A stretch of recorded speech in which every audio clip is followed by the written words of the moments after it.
اتحداك لو انت شفت صينية البيتزا دي مليانة توابل وحاجات جامدة هتعجبك قوي وما تاكلش.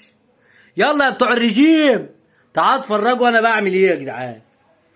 احلى احلى احلى احلى صينية،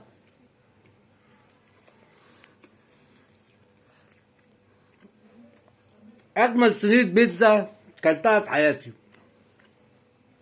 وبيتي يا جماعة، بصوا توابل، احلى حاجة فيها المكونات والتوابل،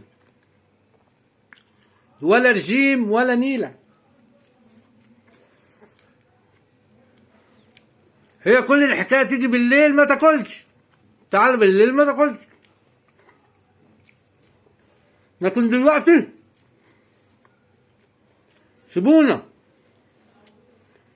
سيبونا، مش ليل ونهار.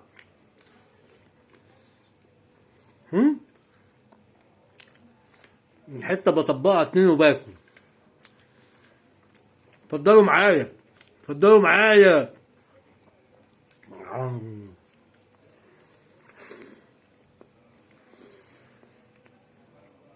اجمد بيتزا تاكلها بالسوسيس